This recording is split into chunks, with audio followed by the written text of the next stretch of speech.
क्या यह सच है कि 2025 से 2027 के बीच हमें वे निशानियां दिखाई देंगी जिनका जिक्र भविष्य पुराण और कई संतों ने किया है?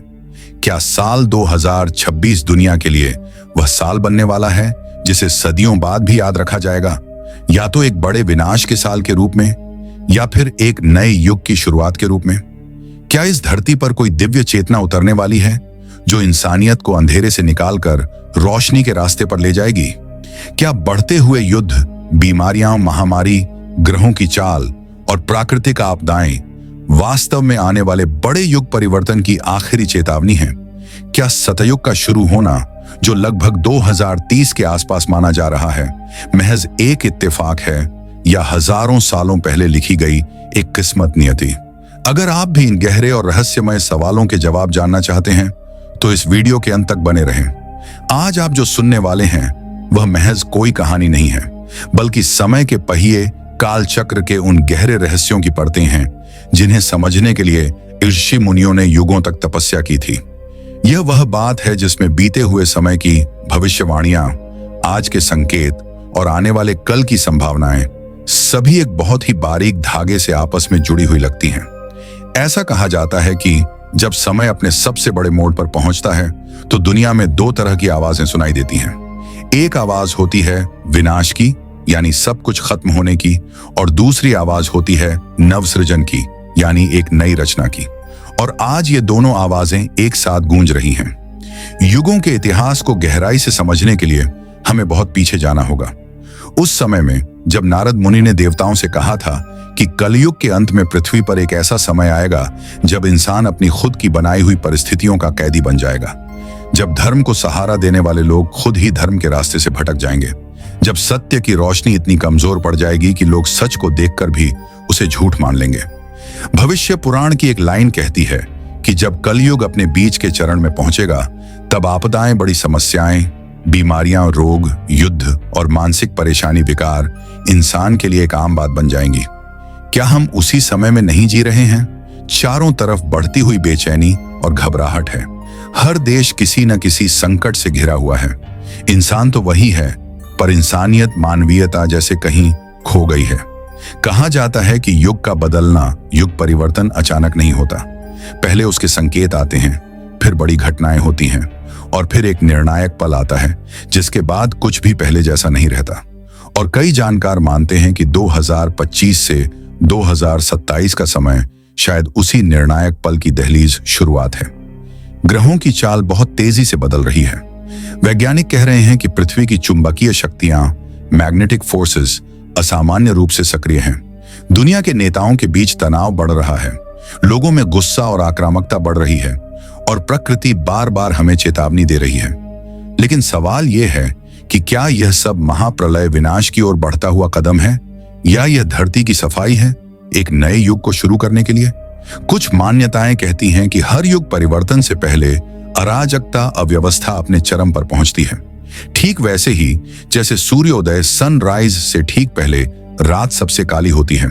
और कई विद्वानों, चाहे वे भारतीय हों, यूनानी हों, माया सभ्यता के हों, तिब्बती हों या यहां तक कि आधुनिक संत भी हों, उनका मानना है कि 2026 पृथ्वी के इतिहास में एक निर्णायक साल हो सकता है। कुछ लोग इसे विनाश का साल कहते हैं तो कुछ इसे नया जन्म लेने का साल। कहानी का यह मोड़ सबसे ज्यादा जरूरी है क्योंकि यहां से दो रास्ते निकलते हैं। पहला रास्ता डर भय का और दूसरा रास्ता विश्वास भरोसा का। भविष्य पुराण कहता है कि जब कलयुग 5000 वर्ष से आगे बढ़ेगा तब एक दिव्य शक्ति धरती पर उतरेगी जो धर्म को दोबारा स्थापित करेगी। कबीर साहिब ने भी कहा था, जब कलयुग 5500 हुए तब एक संत प्रकट हुए। सूरदास, तुलसीदास, नामदेव, गरुड़ पुराण और कई दूसरे धार्मिक ग्रंथों में भी एक ऐसे महान पुरुष, महापुरुष का वर्णन मिलता है जो अज्ञान अंधेरे को चीरकर सत्य का दीपक जलाएगा। कहा जाता है कि यह अवतार युद्ध से नहीं बल्कि ज्ञान, सही तर्क और भक्ति के माध्यम से इस युग की बुराई, युगाकार का अंत करेगा। और कुछ लोग मानते हैं कि उनका आगमन आना हो चुका है। कुछ कहते हैं कि वह साधारण कपड़ों वेश में हैं लेकिन असाधारण काम कर रहे हैं। कुछ कहते हैं कि वह इस अव्यवस्थित अराजक समय में वही व्यक्ति हैं जिन्हें पहचानने में इंसान गलती कर रहा है। भविष्य पुराण में लिखा है कि कलयुग के अंत में भटके हुए इंसान मानव को सही राह दिशा देने के लिए एक महान आत्मा महात्मा प्रकट होंगे। वह तर्क और सबूतों प्रमाण से सत्य को स्थापित करेंगे। उनके वचनों बातों से भ्रम गलतफहमी का अंधेरा दूर होगा और युग परिवर्तन की गति तेज होगी। तो क्या वह व्यक्ति आ चुका है? क्या धरती पर वह चेतना जन्म ले चुकी है? क्या किसी साधारण वेश में कोई असाधारण महापुरुष आज दुनिया में अपना काम कर रहा है? अब सवाल उठता है, क्या सतयुग 2030 से शुरू होगा? कई ज्योतिषीय गणनाएं कहती हैं कि 2028 से 2032 के बीच ब्रह्मांड की ऊर्जा एक नए संतुलन में प्रवेश करेगी। पुरानी माया सभ्यता की गणनाएं भी 2030 को नए चक्र की शुरुआत बताती हैं। भारतीय गणनाओं के अनुसार भी 2030 से 2035 वो समय है जब एक बड़ी आध्यात्मिक चेतना पृथ्वी पर फैल सकती है। कहानी का यह हिस्सा आपको एक बिल्कुल अलग एहसास अनुभूति देगा। कल्पना कीजिए, प्रकृति बदल चुकी है, इंसान का मन बदल चुका है। हर व्यक्ति अपने भीतर एक नई खोज महसूस कर रहा है। वह खोज जो सत्य की ओर ले जाती है, वह खोज जो अहंकार घमंड नहीं बल्कि ज्ञान का रास्ता दिखाती है, वह खोज जो इंसान को ईश्वर को बाहर खोजने के लिए नहीं बल्कि ईश्वर को इंसान के भीतर खोजने के लिए प्रेरित करती है। कहते हैं सतयुग तब शुरू होता है जब लोगों के दिल हृदय बदलने लगते हैं, न कि तब जब कैलेंडर बदलता है। क्या यह बदलाव शुरू हो चुका है? क्या हम युग परिवर्तन की दहलीज पर खड़े हैं? क्या 2025 से 2027 इस पूरी कहानी का निर्णायक अध्याय सबसे जरूरी हिस्सा है? इन सवालों के जवाब हर किसी के अंदर अलग अलग तरीके से जागते हैं और यही इस युग की सबसे रोचक दिलचस्प बात है।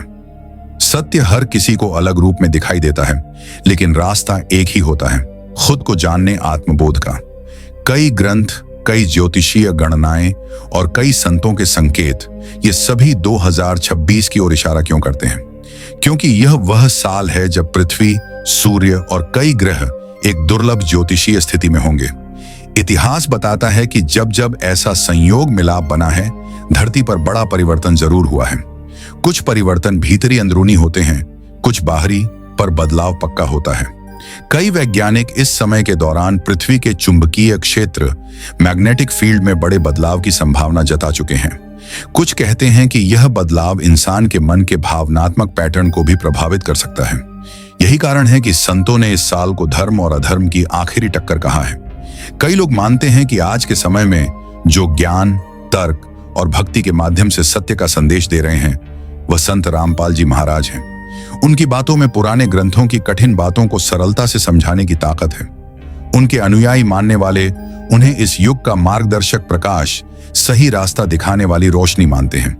वे कहते हैं कि उनका संदेश युग परिवर्तन का संकेत है और सत्य की खोज करने वाले हजारों लोग उनकी शरण में आकर नई दिशा पा रहे हैं। यह कहानी हमें सिर्फ भविष्य के बारे में नहीं बताती, बल्कि यह हमें आज के बारे में सोचने पर मजबूर करती है कि क्या हम बदलने के लिए तैयार हैं।